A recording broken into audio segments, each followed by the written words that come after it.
Peringatan Hari Kartini ke-139 di Kamariang berlangsung hikmat dan meriah.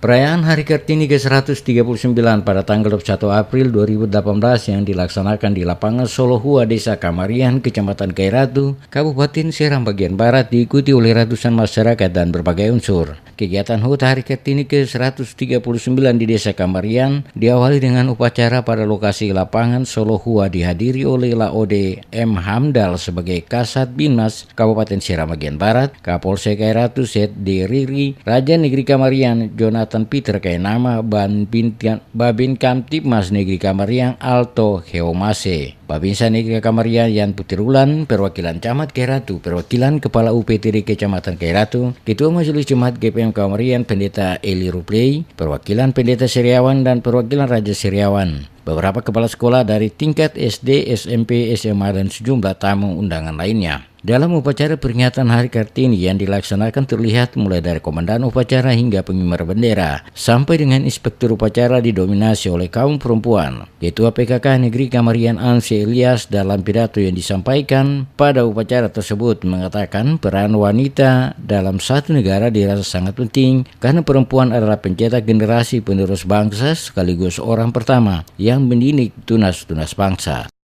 Sebuah negara yang tidak memiliki kaum perempuan yang terdidik, bermoral, dan terlatih dapat diibaratkan seperti manusia yang hanya melatih satu tangan saja untuk beraktivitas. Ia tidak mampu memanfaatkan kedua tangannya untuk memberikan yang terbaik bagi kehidupannya.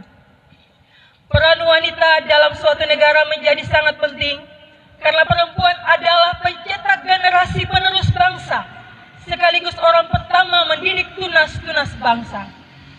Rangkaian kegiatan peringatan Hari Kartini ke-139 yang dilaksanakan ini diisi juga dengan berbagai kegiatan oleh para ibu-ibu PKK termasuk juga pelawata perempuan Jemaat GPM Kamariang dengan lomba diantaranya teropong, balai papeda, serta menganyam ketupat. Terlihat begitu antusias para ibu-ibu dengan semangat Kartini dalam mengikuti kegiatan lomba yang diadakan oleh panitia. Mulai dari lomba menganyam ketupat, lomba balai papeda, lomba jalan bergu di atas satu kayu, lomba melipat daun pisang. Seluruh rangkaian kegiatan peringatan HUT Hari Kartini di Desa Kamariang berlangsung meriah dan sukses hingga selesai kegiatan.